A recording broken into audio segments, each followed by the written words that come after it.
தேர்தல் வர்றதுனால இந்த முறை பொங்கலுக்கு பரிசு 5000 ரூபாய் கொடுப்பாங்க திமுக. அப்படியே ஒரு 10,000 வரைக்கும் கொடுத்தாலும் கொடுத்துருவாங்க அப்படின்னுட்டு சொல்லிகிட்டு இருந்தாங்க. ஆனால் ஒரு 3000 ரூபாய் அப்படின்னு அறிவிச்சிருக்காங்க. இவங்க 2021 அதிமுக ஆட்சியில் அவங்க ஒரு 2500 ரூபாயை பொங்கல் பரிசாக கொடுத்தாங்க. அப்போது முதலமைச்சர் இப்போ இருக்கக்கூடிய மு.க. ஸ்டாலின் அப்போ எதிர்க்கட்சி தலைவராக இருந்தார்.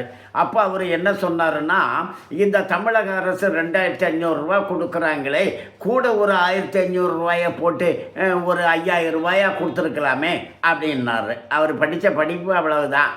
என்ன 2500ல் ஒரு 1500 சேர்த்தா 4000 தான் வருங்கிற கணக்கே தெரியலை அவருக்கு. அவர் 5000 ரூபா கொடுத்தா என்ன, நாங்கள் வந்தால் 5000 ரூபா கொடுப்போம் அப்படின்ட்டு சொன்னார். அவர் 5000 ரூபா கொடுத்துருந்தா 5 வருஷம் ஆச்சு இல்லை, 25,000 ரூபா கொடுத்துருக்கணும். ஆனால் இப்போ ஒரு 3000 ரூபா கொடுத்துருக்கிறதோட அதுக்கு முன்னாடி ஒரு 2 வாட்டி 1000 கொடுத்தாங்க. போன வாட்டியெல்லாம் கொடுக்கவே இல்லை. மொத்தத்தில் அவர் ஒரு 5000 ரூபாயை தான் கொடுத்துருக்குறாரு. அதுவும் எப்படி கொடுக்குறாங்கன்னா, கடன் வாங்கி தான் கொடுக்குறாங்க. மக்களையே கடன்காரனாக மாற்றிக்கிட்டு இருக்கக்கூடிய இந்த அரசாங்கம், நாங்கள் இலவசமாக பஸ்ஸை விடுறோம், நாங்கள் பொங்கலுக்கு பரிசு கொடுக்குறோம், எங்களுக்கு ஓட்டு போடுங்க அப்படின்னு கேட்டுக்கிட்டு வர்றாங்க. அப்போது மக்களை அவர்கள் என்னன்னு நினைக்கிறாங்க, நல்லா தான் ஏமாற்றலாம்னு நினைக்கிறாங்க. அப்போ பொங்கல்